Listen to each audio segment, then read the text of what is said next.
여러분들도 예배를 참석하러 이곳에 오셨습니다. 왜 예배를 참석하십니까? 여러분들 왜 예배를 참석하시나요? 예배를 참석하시는 가장 큰 이유 중에 하나가 하나님께 은혜 받기 위해서 여러분들 참석하신 줄 믿습니다. 여러분, 정말 우리가 예배를 참석하는 모든 삶 속에서 정말 하나님의 은혜를 받고 하나님의 역사하심을 체험하면서 그 가운데 살아갈 수 있다는 건 되게 중요한 말씀입니다. 이 은혜는 중요한 것이 또 무엇이냐면 이 은혜를 통하여서 살아계신 하나님을 더욱더 체험할 수가 있습니다. 이 은혜가 충만하게 되면 하나님의 역사하심을 우리가 직접적으로 체험할 수가 있다는 말씀입니다. 또 은혜가 좋은 것이 무엇이냐면 그 은혜를 주실 때에 기쁨과 평안이 충만하게 됩니다. 우리들이 가지고 있는 모든 삶 속에서 그 은혜를 주시는 때에는 정말 한량없는 그 은혜, 한량없는 축복을 통하여서 정말 우리가 가질 수 있는 모든 기쁨과 우리가 가지고 살아갈 수 있는 모든 평안을 주신다는 말씀입니다. 그래서 하나님이 계시면 기뻐지고요, 하나님 한 분만으로도 우리가 만족할 수밖에 없는 이유가 그 은혜를 통해서 역사하신다라는 말씀입니다. 그래서 하박국 선지는 하박국서를 통해서 이렇게 말씀을 하십니다. 자, 하박국 3장 18절 말씀입니다. 여러분 같이 한번 읽어보시기 바랍니다. 시작.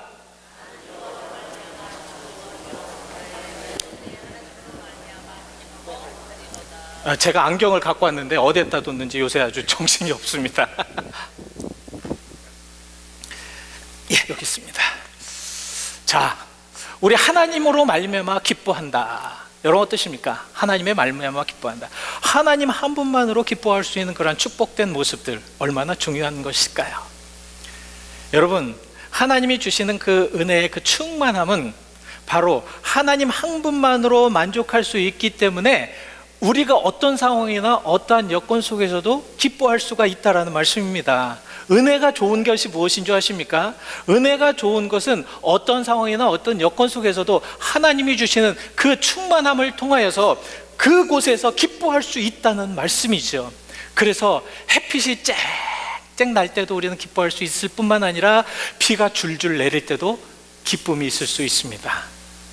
부유하게 살 때도 기쁨이 있을 뿐만 아니라 우리가 청빈하게 아주 가난하게 살 때도 기쁨이 있을 수밖에 없는 것이, 하나님의 은혜는 어디에서나 어떤 상황이든 그러한 동등한 기쁨으로 우리들과 함께 하시기 때문이라는 말씀입니다. 근데 여러분, 신앙인이 하나님의 은혜를 받고 더 중요한 것이 무엇인지 아십니까?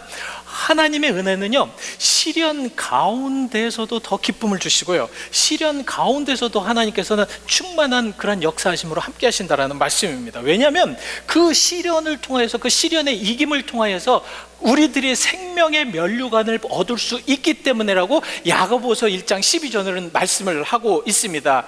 그래서 여러분들에게 이런 말씀을 드립니다. 시험을 잘 이기는 자는 복이 있나니 이는 시련을 견디는 자가 주께서 자기를 사랑하는 자들에게 약속하신 생명의 면류관을 얻을 것이기 때문이라. 시련을 잘 이겨 견디는 자에게는 주께서 자기를 사랑하는 자에게 약속하신 그 은혜를 통하여 생명의 면류관을 주시겠다. 그래서 우리 하나님은 영원히 정말 하나님의 그 은혜가 충만함으로 인해서 시련 가운데서도, 역사신 가운데서도, 어려운 가운데서도 기쁨을 주실 수밖에 없다라는 말씀입니다. 하나님께서 주시는 은혜는 그래서 굉장히 중요합니다. 충만합니다. 풍만합니다. 넉넉합니다. 하나님이 우리 인간에게 주시는 것들이 아주 그냥 약하고 이거는 주는 것도 아니고 안 주는 것도 아니고 그렇게 주시는 것이 아니라 충만하게 계속해서 넉넉하게 주신다는 거예요. 왜 넉넉하게 주시냐면 하나님을 믿는 자로서, 하나님을 정말 온전하게 믿는 자로서 하나님을 잘 믿게 하기 위해서. 그리고 고린도후서 9장 8절에는 이렇게 말씀을 합니다. 하나님이 능히 모든 은혜를 너에게 이제 넘치게 하였습니다. 많은 은혜를 주신 모든 그 이유는 무엇이냐면 착한 일을 넘치게 하려 하기 때문에 그렇다는 말씀입니다. 그러니까 은혜를 주신 것은 하나님께서 선한 일을 하게 하시기 위해서, 하나님의 일을 하게 하기 위해서, 하나님의 역사하심을 그렇게 깨닫게 하기 위해서 그렇게 넉넉하게 허락하여 주신다라는 말씀입니다. 그래서 우리는 저런 은혜를 잘 받아야 합니다. 잘 받는다는 의미가 무엇이냐면 그냥 대충 그냥 주시는 대로 받는 것이 아니라 그 본질을 정확하게 깨닫고 잘 받아야 된다는 것입니다. 이렇게 잘 받지 못하고 본질을 온전하게 깨닫지 못하고 받으면 그 은혜의 본질이, 그 은혜의 그 중점이 바로 변색돼 버려요. 이것이 문제입니다. 그래서 오늘 본문 말씀에는 뭐라고 말씀을 하시냐면 은혜를 어떻게 받지 말라고 말씀을 하시고 계신가요? 은혜를 어떻게 받지 말라고요? 헛되이 받지 말라. 헛되이 받지 말라. 헛되게 받는다는 것은 본질을 흐트러뜨리면서, 하나님께서 주신 그 본질을 흐트러뜨리면서 받지 말라는 것입니다. 왜 그런 줄 아십니까? 우리는 이것이 이렇기 때문에 헛되이 받지 말아야 되는데요, 그 은혜를 헛되이 받게 되면 어떻게 되면, 첫 번째는 하나님께서 인간을 위하여서 예수 그리스도를 통하여 구원의 길을 열어놓으셨습니다. 그렇죠? 우리는 그거 믿죠? 믿으시죠? 이러한 구원의 길을 열어놓으셨고요, 그리고 성령을 보내셔서 능력을 허락하셔서 그 능력을 통하여서 정말 강하고 담대하도록 살게 만드셨습니다. 근데 은혜를 헛되이 받는다는 건 무엇이냐면 이런 것을 희석시키는 거예요.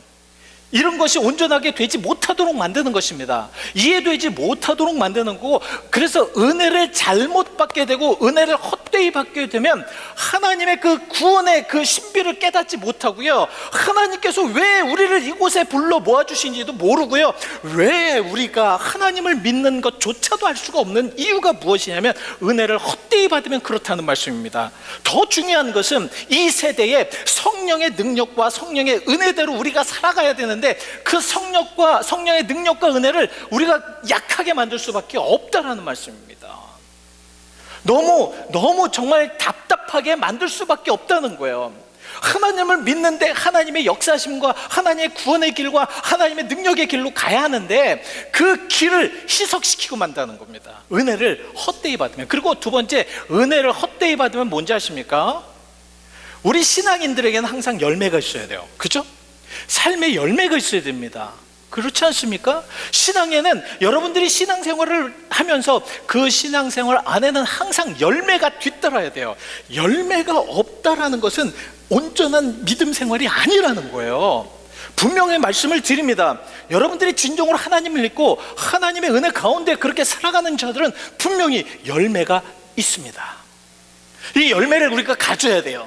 근데 이 은혜를 헛되이 받는다라는 말씀은 무엇이냐면 그 은혜가 헛되이 돼가지고 우리가 받아야 될 은혜, 만들어야 될 은혜, 정말 우리가 하나님의 그 은혜 가운데 살아가야 될 그런 모습들을 다 없애버린다는 거예요. 그래서 열매를 전혀 못 맺게 하는 것이 문제라는 말씀입니다. 그래서 우리가 이렇게 은혜 가운데서 잘 살아가야 되고, 오늘 우리 그 고린도 후서 5장 18절에 있는 말씀처럼 모든 것이 다 화목하게 하셨다라는 그런 말씀인데요, 그것은 무슨 말씀이냐면 바로 오늘 은혜가 어떤 은혜인지를 지금 알려주고 있습니다.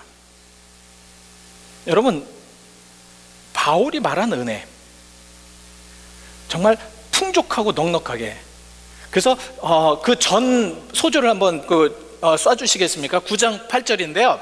자, 이런 은혜는 어떤 은혜냐면 그 은혜가 항상 모든 것에 그냥 넉넉하게 착한 일을 넘치게 하려고 하는 그런 은혜 가운데서 우리가 살아갈 때에 그런 은혜를 통해서 우리가 하나님의 그 길로 가야 하는데, 그 오늘 그러한 그 길을 통해서 바울은 뭐라고 말씀을 하고 계냐면 저런 은혜가 어떤 은혜냐면 바로 하나님과 화목할 수 있는 은혜를 지금 얘기하는 것입니다.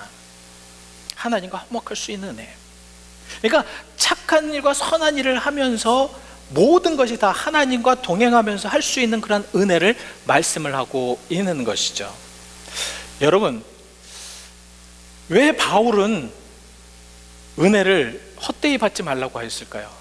그 은혜가 바로 화목적인 은혜인데, 왜냐하면 그 은혜를 찾을 수 있는 단서가 아까 이제 오늘 말씀을 한 것처럼 고린도후서 5장 18절에 그 전장의 그 위쪽에 보시면 그 은혜가 바로 하나님과 화목되게 되는 은혜인데, 그럼 결국은 무엇이냐면 지금 고린도 교회는 하나님과 화목되어 있지 않다라는 말씀입니다. 하나님과 화목되어 있지 않기 때문에 하나님의 은혜를 받을 수가 없다라는 말씀입니다. 그럼 어떻게 그 은혜를, 왜 그렇게 화목되지 못한 그러한 은혜 가운데 살고 있느냐? 죄 때문에 그렇다라는 말씀이죠. 이 죄는요, 하나님과 항상 온전치 못하는, 합하지 못하는 그러한 삶 속에 살아갑니다. 그래서 죄도요, 교회 안으로 들어오면 항상 분란이 일어날 수밖에 없도록 만든다는 겁니다. 죄가 우리 인간에 들어오면 항상 하나님을 믿는 이들은 항상 그곳에서 괴로워할 수밖에 없다라는 말씀이에요. 왜? 로마서 3장 23절에 이렇게 말씀을 하고 있기 때문에 그렇습니다. 모든 사람이 죄를 범하였는데, 여러분과 제가 모두가 죄를 범하였는데 그 문제가 무엇이냐면 하나님의 영광에 이르지 못하기 때문에, 하나님의 영광에 이르지 못하였다는 것은 무슨 말씀이냐면 하나님의 형상을 우리가 잊어버리고 산다는 거예요. 우리 인간은 하나님의 형상대로 지음받은 사람들입니다. 하나님의 뜻대로 살아야 하고, 하나님의 방법대로 살아야 하고, 하나님의 능력대로 살아야 하고, 하나님의 말씀대로 살아야 되는 그런 모습 속에서 우리는 그 하나님의 형상대로 살아가야 되는데, 그 형상을 잃어버리니까 죄가 짓게 되고요, 하나님의 형상을 잃어버리니까 하나님과 자꾸 동떨어진, 아주 계속 동떨어진 그런 삶을 살게 된다라는 말씀입니다. 그러니까 하나님의 영광에 이르지 못하는 거예요. 우리는 하나님의 형상을 닮아가야지 하나님의 영광에 이를 수가 있는 겁니다. 무슨 말씀인지 아시죠? 우리는 진짜로 하나님의 영광을 위해서 살아가야 될 사람들이라면 하나님의 형상을 찾는 것이 우선이라는 말씀입니다. 하나님의 형상, 항상 말씀드리죠.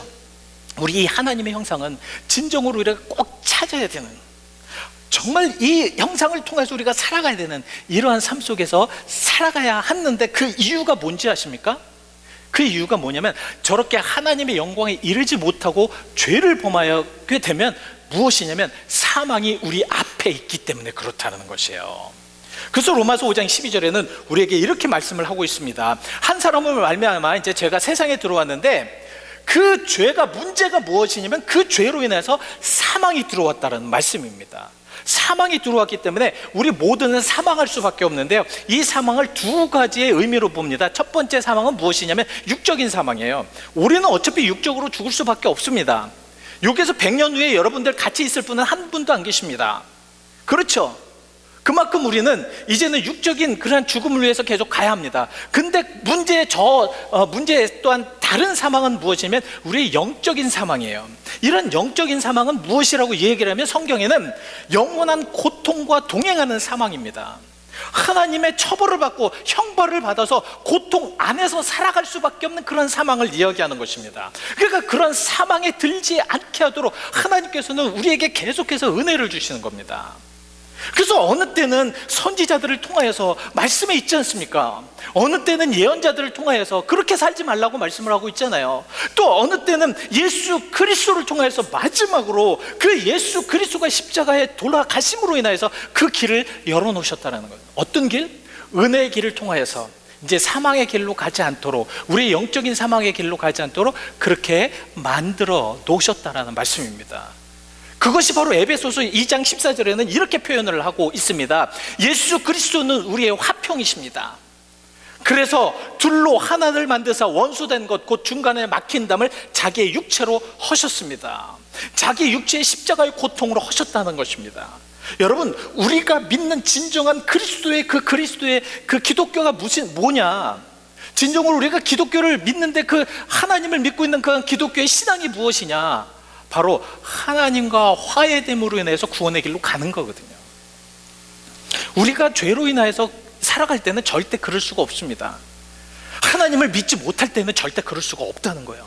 하나님을 믿지 못하는 영혼들에게는 절대로 중간에 막힌 담이 헐어져 버리는 것이 없다라는 것입니다. 결국 무엇이냐면 하나님과 원수되는, 하나님과 대적되는 그러한 길로 갈 수밖에 없다라는 거죠. 우리가 왜 신앙생활을 해야 합니까? 우리가 왜 은혜를 받아야 됩니까? 그 은혜와 그 신앙생활을 통하여서 예수 그리스도께서 헐어버린 그 담을 넘고 하나님 앞에 가기 위해서 신앙생활을 하는 거거든요. 무슨 말씀인지 아시죠? 그래서 우리는 진정으로 저런 믿음을 가지고 살아가야 되는데, 저런 믿음을 통하여서 하나님은 우리와 그 이유가 있습니다. 왜? 하나님께서는 우리에게 은혜를 주셔서 은혜의 그러한 주시는 자격을 어떤 사람으로 만들어 놓았느냐, 오늘 한번 그 단서를 찾아보시기 바랍니다. 오늘 분명히 하나님께서는 하나님의 은혜를 받고 그 은혜 가운데 함께 할 수 있는 자격된 자를 이곳에 써놨습니다. 누굽니까? 1절입니다. 하나님과 함께 일하는 자. 여러분 신나지 않습니까? 여러분 일하실 때에 인간과 함께 일하는 것보다 하나님과 함께 일하는 것을 얼마나 그게, 하나님과 함께 일하는 것이 얼마나 그게 행복하고 즐거운 것인 줄 아십니까? 예? 하나님과 함께 일하신다. 예수님께서도요, 요한복음 5장 17절에 그래서 이렇게 말씀을 하셨습니다. 내 아버지께서 이제까지 일하시니 나도 일한다 하시매. 이것은 무엇이냐면 하나님께서 하시는 모든 것들이 예수 그리스도로 통해서 계속 이루어진다는 말씀입니다. 하나님께서 하시는 모든 계획이, 이 모든 일들이 예수 그리스도 통해서 함께 하신다라는 말씀입니다. 지금도 하나님께서는 하나님의 일을 우리들과 함께 하시기를 원하고 계시다라는 말씀입니다. 왜 그런 줄 아세요? 하나님이 심심해서 혼자 하시기 어려워서 천만의 말씀 절대 아닙니다. 하나님은 그 가운데서 은혜를 주시고자 하시는 말씀이에요. 성경에는요, 하나님께서 함께 일한 자들이 얼마나 큰 은혜와 축복을 받았는지, 여기에서 여러분들에게 말씀을 드리려면요, 성경 공부를 통해서 몇 년을 해도 그것은 다 하지를 못합니다. 한 사람 한 사람에게 주신 그 은혜가 얼마나 큰지 한번 예를 들어볼까요? 아브라함에게는 어떤 은혜를 주셨습니까? 어떤 축복을 주셨나요? 하나님과 함께 하심으로 어떤 축복을 주셨나요? 하나님께서 갈대 우라를 떠나라 하셨을 때, 그렇게 떠났을 때 하나님께서는 어떻게 약속을 하셨습니까? 창세기 12장 3절에 이렇게 이야기를 합니다. 우리 같이 함께 읽어보실까요? 여러분들이 아브라함이 된 그런 모습 속에 하나님께서 여러분들을 축복하시면 저런 축복을 주실 것이라는 말씀입니다. 함께 읽으시죠. 시작. 너를 축복하는 자에게 내가 복을 내리고 너를 저주하는 자에게 내가 저주하리니 땅의 모든 족속이 너로 말미암아 복을 얻을 것이라 하시니라. 이 말씀 듣고 아멘 안 하시면 이상한 겁니다. 예? 진짜. 예? 하나님과 함께 일하는 자가 그를 저주하는 자에게 저주할 것이고 축복하는 자에게 축복할 것이다. 이게 뭡니까? 하나님께서 그 사람 편이 되신다는 말씀이죠. 하나님께서 함께 하신다는 말씀이죠. 하나님께서 역사하신다는 말씀이죠. 아브라함의 모든 삶의 그런 모든 것을 보십시오. 하나님께서 함께 하심으로 저것이 다 이루어졌습니다. 아브라함을 통하여서, 요셉을 통해서, 야곱과 이삭을 통하여서 하나님께서 복의 근원이 되어서 그들을 통해서 복을 내려주셔서 그들을 통해서 많은 주변의 사람들이 복을 받는 모습을 볼 수가 있습니다. 야곱이 라반의 집에 갔을 때 라반이 부유해졌다고 표현이 되고 있습니다. 근데 그 이면은 뭔지 아십니까? 하나님께서 야곱을 축복하심으로 야곱이 있는 곳에 주변에 복이 넘쳐날 수밖에 없다라는 말씀입니다. 우리 그리스도인들이 현재 사는, 우리 그리스도인들이 가는 곳이 과연 복이 넘칩니까? 아니면 저주가 넘칩니까? 여러분들이 있는 곳이 과연 복이 넘치는 곳입니까? 아니면 저주가 넘치는 곳입니까? 우리 한번 잘 생각해 보셔야 될 줄 믿습니다. 하나님의 사람들, 하나님께서 함께 하시고 은혜를 주시고 함께 일하기를 원하는 사람들에게는 복의 근원이 되시고 하나님의 역사가 일어나게 하시고 세상적인 기준이 아니라, 세상적인 판단이 아니라 하나님의 눈과 하나님의 기준으로 그렇게 역사하신다라는 말씀입니다. 어떠십니까? 우리가 진정으로 하나님을 믿고 하나님을 따라갔을 때에 그렇게 아브라함처럼, 또 다윗을 한번 보실래요? 다윗은 참 많은 그러한 역사하심 속에 하나님의 동행하였던, 또 하나님이 함께하였다는 자들입니다. 그래서 다윗의 그 역사하심을 보면요, 특별히 이제 역대하 18장의 말씀을, 6절 말씀을 보시면 역대상이요, 다윗이 다멕 사람 이제 그 아람의 수비대를 두었고요, 아람 사람들이 다윗의 종이 되어서 종을 바치니라. 자, 이겁니다. 다윗이 어디로 가든지 여호와께서 누가 여호와께서 뭐하게 하시니라? 이기게 하시니라. 은혜는요, 하나님이 주시는 것이 인간이 줄 수가 없습니다. 은혜는요, 세상은 은혜를 줄 수가 없습니다. 아셨죠? 어떤 세상도, 어떤 세상의 것들도 은혜를 사람에게 줄 수가 없습니다. 오직 하나님만이 은혜를 주실 수 있습니다. 하나님만이 이길 수 있게 하시고요. 왜냐하면 모든 역사를 주관하시는 하나님이시기 때문에 우리를 이기게 하신다라는 말씀입니다. 그래서 우리가 이런 하나님을 믿고 나가야 돼요. 여러분, 그래서 우리가 은혜를 받아야 합니다. 그 은혜 속에 우리가 살아야 돼요. 자, 그러면 마지막으로 이제 우리가 은혜를 받는 방법에 대해서 여러분들에게 말씀을 드리고 마치겠습니다. 제가 사실 이 말씀을 이렇게 여러분들에게 증거를 하면서 참 마음이 안타까워요. 참 여러분들 말씀을, 이 세대에 참 이 말씀이 중요한데 이 말씀을 잘 받으시길 바랍니다. 이 말씀 속에 한번 살아보시길 바랍니다. 여러분, 주일날 말씀을 받으시고요, 그대로 한번 살아보려고 하는 노력을 좀 해보시길 바랍니다. 예? 우리도 변화해야 되죠. 똑같은 모습 속에 은혜가 없다라는 비진리 속에서 우리가 살면 안 되겠죠. 우리는 정말 하나님의 말씀을 받고 그 말씀대로 살아가도록 하나님께서 그것을 원하셔서 주일날 여러분들을 매주마다 이곳에 불러 모아 주시는 것이고요, 이곳을 통해서 하나님께서는 말씀을 계속해서 주시는 줄 믿습니다. 예? 그래서 우리는 그런 믿음을 가지고 우리가 살아가야 되지 않겠습니까? 자, 그래서 우리가 은혜를 받는 방법은 하나님의 말씀에 응답하는 은혜가 필요합니다. 하나님의 말씀에 응답하는 은혜. 하나님의 말씀이 떨어졌으면 그 말씀을 계속 잡고 끝까지 지키는 은혜가 필요하다라는 말씀입니다. 왜 이런 말씀을 하고 있냐면, 고린도 교회가 이제 그 바울이 2차 전도 여행에 이제 고린도 교회 한 1년여 동안 목회를 하다가 이제 복음을 전하다가 떠났지 않습니까? 근데 바울이 전한 복음이 고린도 교회에 계속해서 지속되어 있지를 못했습니다. 왜 그랬냐면, 이 고린도라는 지역이 로마와 또 아시아 또한 팔레스틴, 이 계속해서 많은 사람들이 그곳에 같이 왕래하였던, 무역이 굉장히 발달하였던 곳입니다. 여러분, 고린도 교회가 그랬어요. 그래서 고린도에 있는 그러한 많은 사람들이 그러한 물질의 부요함과 그 다음에 그 당시에 그 이교도들, 하나님을 믿지 아니하는 자들, 하나님을 잘못 믿는 자들, 온전히 믿지 아니하는 자들이 교회에 대거 들어왔습니다. 대거 들어와가지고 자기의 생각, 하나님의 그런 본 진리가 아니라 자기의 생각과 자기의 주장과 이것을 폄으로 인해서 교회가 많이 분열이 돼 있어요. 이렇게 교회가 분열이 되니까 어떤 결과가 나오냐면 예배가 온전하게 드려지지가 않는 겁니다. 그래서 바울은 그러한 모든 모습 속에서 은혜를 받아야 된다, 하나님의 진정한 은혜를 받아야 된다, 바로 은혜 받을 때가 이때다라고 이렇게 표현을 하고 있습니다. 그러니까 이 은혜는요, 죄 가운데 하나님을 믿지 못하는 곳에, 하나님을 온전하게 섬기지 못하는 곳에 그 은혜가 더 필요하다는 말씀입니다. 지금 우리의 세대, 우리의 지금 세상을 한번 바라보면서 우리 한번 생각해 보시자고요. 바로 우리 이 세대에서도 하나님께서 이 말씀을 주시는 이유가 무엇인가? 과연 하나님께서 왜 이 말씀을 주시려고 하시는가? 바로 이 말씀을 통하여서 이 세대가 바로 그 은혜 없는 세대이기 때문에 그렇다는 것입니다. 이 세상은 정말 은혜가 없는 세상이기 때문에 그래요. 비은혜 속에 살고 있습니다. 은혜를 받지 않아도 교회에서 얼마든지 그렇게 살아갈 수 있도록 그렇게 되어 있고요, 성도들이 은혜를 받지 않아도 아주 편하게 사는 것처럼 그렇게 되어버렸습니다. 예? 세상에 흘러가는 모든 것들, 요새 정말 그 어마 때문에, 그 허리케인들 때문에 얼마나 많은 그런 고통들이 있습니까? 얼마나 많은 사람이 죽었냐고요. 예? 하비와 그 어마를 통해서 이 미국 안에서 얼마나 많은 고통이 있냐고요. 아직도 그런 고통 속에 있는 사람들이 텍사스와 플로리다에 얼마나 많이 사냐고요. 이런 모습을 보면서 우리가 정말 비진리 속에 있는, 또 비은혜 속에 있는 그런 세대다.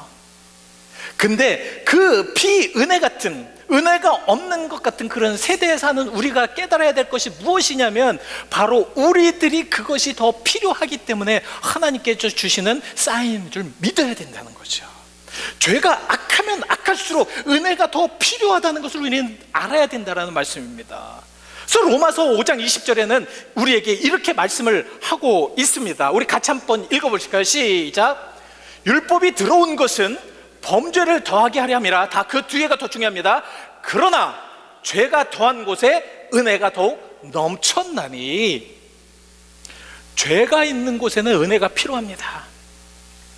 이 세상의 죄가 너무도 관영하고 이 세상에 너무도 하나님이 필요하기 때문에 하나님께서는 우리를 깨닫게 하시려고 계속 은혜를 내려주신다는 거예요.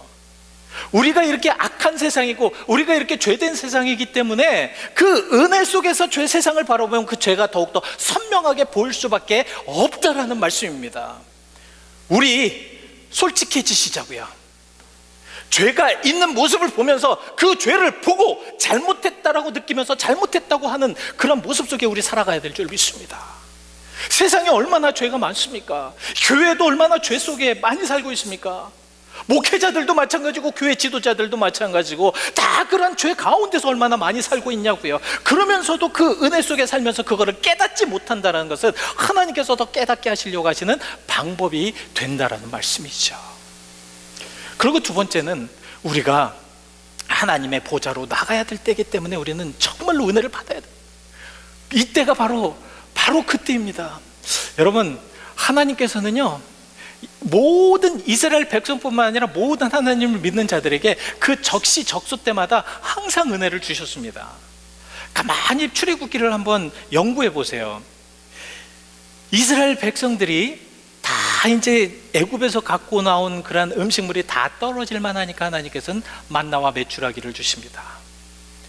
더 이상 힘들어서 걸어갈 수 없을 때, 더 이상 힘들어서 더 이상 정말 하나님이 계신가 안 계신가를 그렇게 헷갈리고 있었을 때 하나님께서는 불기둥과 구름기둥으로 이스라엘 백성들을 인도하십니다. 이것이 은혜라는 말씀입니다. 우리가 진정으로 이제는 하나님의 보좌 앞으로 나왔을 때, 하나님의 보좌로 나올 때 이제는 그때가 바로 지금 이때라는 말씀입니다. 진정으로 여러분들 예수 믿을 때 잘 믿으셔야 됩니다. 온전하게 잘 믿으셔야 된다는 거예요. 저는 얼마나 답답한지 몰라요. 참, 저 같은 목사도 정말 하나님을 온전하게 믿지 못하고 있지만 참 이 악한 세상에서 하나님 믿기가 참 쉽지가 않다라는 거예요.